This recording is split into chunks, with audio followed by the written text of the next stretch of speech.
हमें मालूम है कि ख़ास तौर से बीजेपी के सारे लीडर्स, हम सब देख चुके हैं उनके क्लिप्स जो सर्कुलेट होते रहे हैं कि उन्होंने किस तरह से बाबाओं के कब कब पैर छुए। ये ऐसे बाबा फैक्ट्री बना रहे थे जिसका प्रोडक्ट बाहर जा रहा था, और वो प्रोडक्ट था मिथ्स एंड सुपरस्टिशन। उसका एक मार्केट था इस देश के अंदर जिसको वो ग्रैब कर रहे थे, जो मानसिकता बदलने वाला प्रोडक्ट था। मेरे ख्याल में हमारी लड़ाई मुश्किल लड़ाई है, लेकिन उतनी मुश्किल नहीं है जितनी हमारे पूर्वजों ने लड़ी थी। और अगर कोई उठता है और कहता है कि नहीं, मैं तो न्यूज़ क्लिक चलाऊंगा, तो उसे जब जेल में भेजा जाता है, जब सुहेल हाशमी के घर के ऊपर सुबह 6 बजे रेड किया जाता है और आप उनके साथ नहीं खड़े होते, तो आप अपनी अगली नस्ल को बर्बाद करने की तरफ लगातार कदम बढ़ा रहे होते।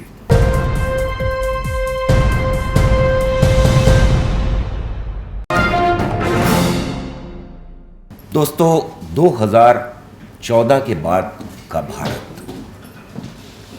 वो भारत है जहां गणेश जी प्रमाण हैं हमारी पुराने ज़माने में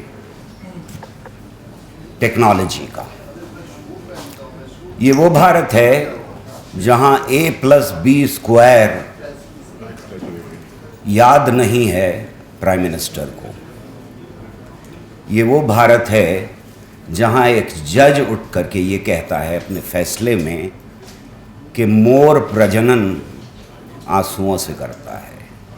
ये वो भारत है जिसमें एक मेंबर ऑफ पार्लियामेंट ये कहता है कि गाय ऑक्सीजन लेती है और ऑक्सीजन छोड़ती है। ये वो भारत है जिसमें दुनिया की सबसे बड़ी पार्टी जो अपने को क्लेम करती है, वो एक टेररिस्ट को न सिर्फ ये कि टिकट देती है, बल्कि उसके साथ उसे जिताती भी है। दुनिया के किसी देश में किसी पार्टी ने कहीं कभी मुझे नहीं मालूम कि किसी टेररिस्ट को टिकट दिया हो और जिताया। ये वो भारत है जिस भारत के अंदर आगे आने वाली नस्लों को डार्विनिज्म नहीं पढ़ाया जाएगा। ये वो भारत है जिसमें लगातार बच्चों को ये बताया जाएगा कि हमारे देश में ही कहीं किसी ने पाइथागोरन थ्योरम निकाली थी। तो ये भारत एक नया भारत है। ये एक ऐसा भारत है जिसकी हमने कोई कल्पना नहीं की थी। कुछ लोगों ने ज़रूर इस भारत का ख्वाब देखा था, लेकिन इस भारत को समझने के लिए हमें उस भारत की बात करनी पड़ेगी जो आज़ादी के फौरन बाद का भारत है। एक ऐसा भारत जो बिल्कुल टूटा फूटा, जख्मी और पूरी तरह से गरीब भारत था। एक ऐसा भारत जिसका खून चूस करके इंपीरियलिज्म उसे तड़पता छोड़ गया था। और तब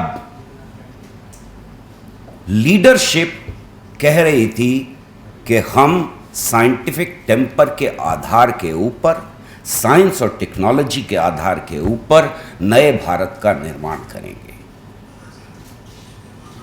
ये बहुत अद्भुत बात है। पता नहीं आप में से कितनों ने इस बात को सोचा होगा कि उस वक्त की लीडरशिप ये किस बेसिस के ऊपर कह रही थी, क्यों कह पा रही थी कि आगे आने वाला वक्त साइंस एंड टेक्नोलॉजी के आधार पर नई नस्लों के दिमागों को रोशन करेगा और इस देश को तरक्की की राह पर डालेगा।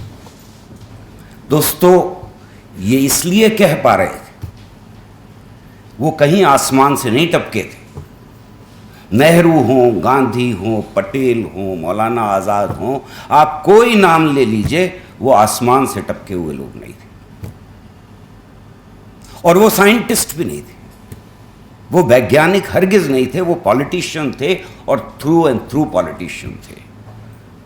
जिस आदमी ने साइंटिफिक टेम्पर हिंदुस्तान में बात की लगातार, उस आदमी ने कभी जिंदगी में ट्राइपॉस किया था जिसमें फिजिक्स, केमिस्ट्री, मैथमेटिक्स पढ़ी, वो भी मारे मांगे, क्योंकि बाप का ये ख्वाब था कि वो एडमिनिस्ट्रेटिव सर्विसेज में जाए, और उसके बाद का दौर जो है बदलाव आ गया, उन्हें पसंद नहीं आई और उन्होंने वकील बनना पसंद किया। तो ये साइंटिस्ट नहीं थे।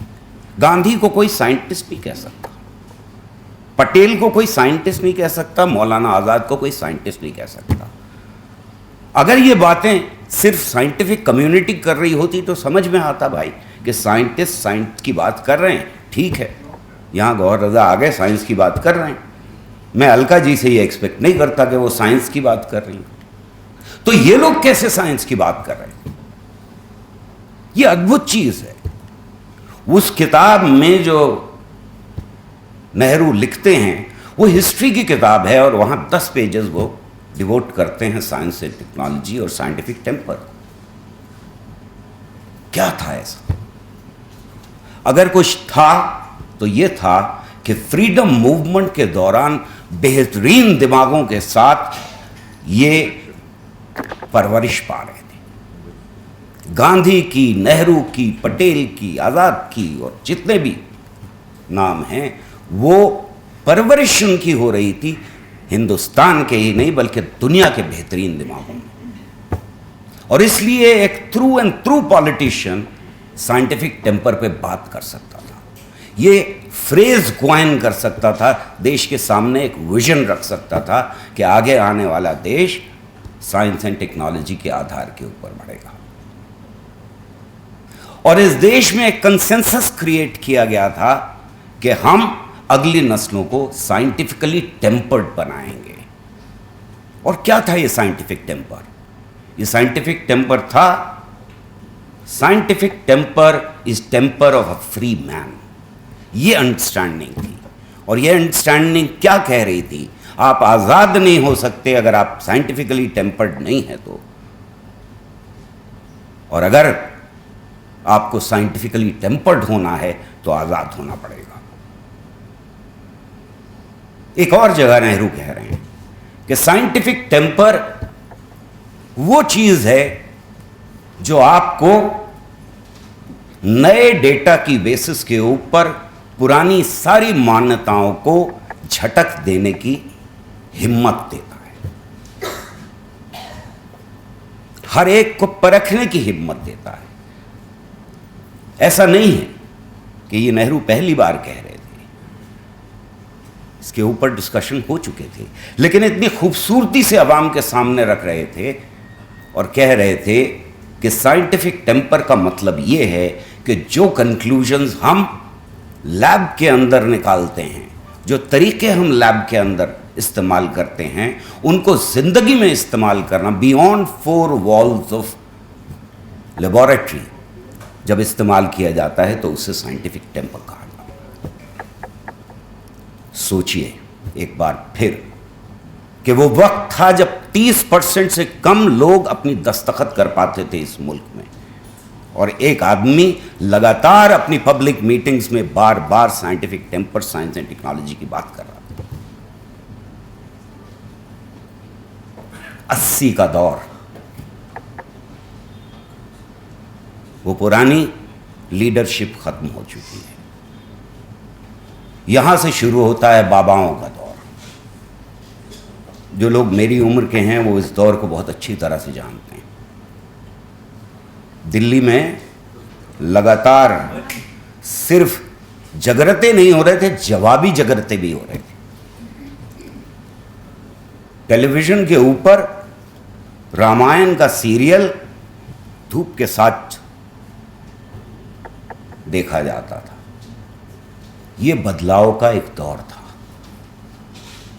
यह बदलाव का दौर था उन फोर्सेस का जिन्होंने कभी साइंटिफिक टेम्पर में यकीन नहीं किया। साइंस एंड टेक्नोलॉजी की सारी सहूलतें उन्हें चाहिए थी, लेकिन साइंस बर्दाश्त नहीं की, क्योंकि साइंस आपके जहन को बदलती है, आपके दिमाग को बदलती है।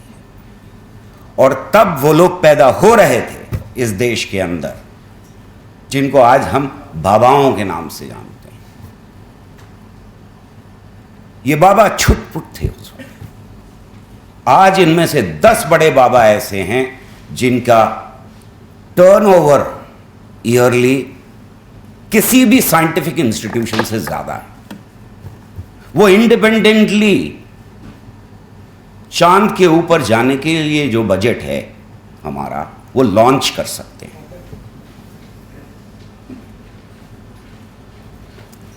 हम यहां पहुंच गए, पर सिर्फ यही नहीं हो रहा था। ये बलात्कारी बाबा, ये ऐसे बाबा फैक्ट्री बना रहे थे जिसका प्रोडक्ट बाहर जा रहा था, और वो प्रोडक्ट था मिथ्स एंड सुपरस्टिशन। उसका एक मार्केट था इस देश के अंदर जिसको वो ग्रैब कर रहे थे, जो मानसिकता बदलने वाला प्रोडक्ट था। और ये मानसिकता धीरे धीरे बदल रही थी। हमने शायद कहीं चूक कर दी। हमने वो ख्वाब, साइंस, टेक्नोलॉजी, साइंटिफिक टेम्पर का ख्वाब छोड़ दिया। और ये बाबा जो सड़क के किनारे कभी तोते को लेकर के लोगों के भविष्य को बताते थे, वो जहाज़ों में उड़ने लगे। पर सिर्फ ये नहीं हो रहा था, कुछ और भी हो रहा था। एक पॉलिटिकल लीडरशिप उभर रही थी जो इन बाबाओं के पैर छू करके उभर रही थी। आज़ादी के दौर में पॉलिटिकल लीडरशिप दुनिया के बेहतरीन दिमागों के साथ परवरिश पा रही थी, और यहां ये पॉलिटिकल लीडरशिप बाबाओं के पैर छू करके परवरिश पा रही थी, उनके आश्रमों में बड़ी हो रही थी। हमें मालूम है कि खास तौर से बीजेपी के सारे लीडर्स, हम सब देख चुके हैं उनके क्लिप्स जो सर्कुलेट होते रहे हैं कि उन्होंने किस तरह से बाबाओं के कब कब पैर छुए, और उनमें से कई बाबा आज भी जेल में हैं। तो एक तरफ ये माफिया था जो पॉलिटिकल लीडरशिप की सूरत में ऊपर उभर रहा था, और दूसरी तरफ बाबा थे। इनके बीच में एक नाजायज गठबंधन हमें दिखाई देता है। 2014 के बाद ये पॉलिटिकल लीडरशिप इस देश के ऊपर कब्जा कर लेती है।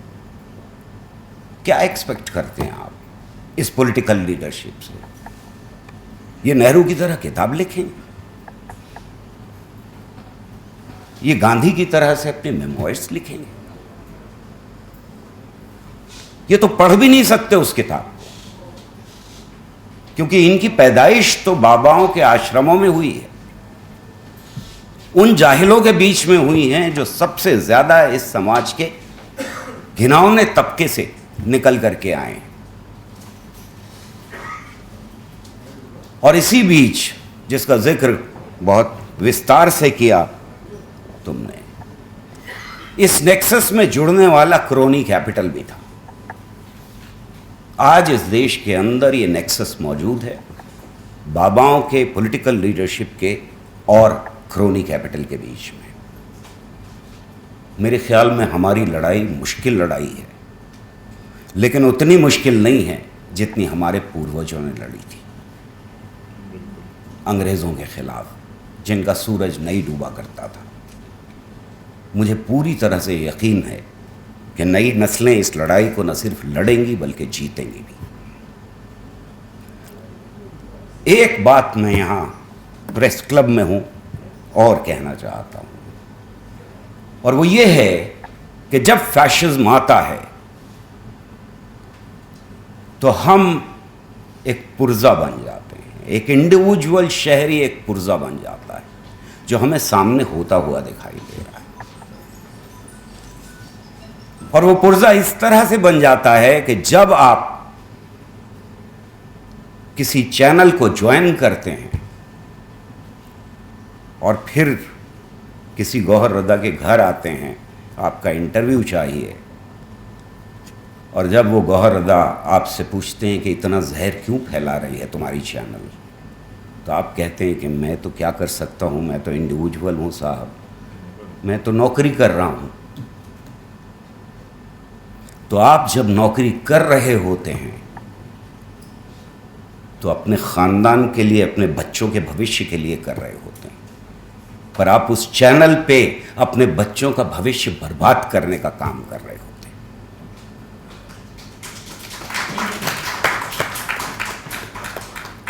और अगर कोई उठता है और कहता है कि नहीं मैं तो न्यूज़ क्लिक चलाऊंगा,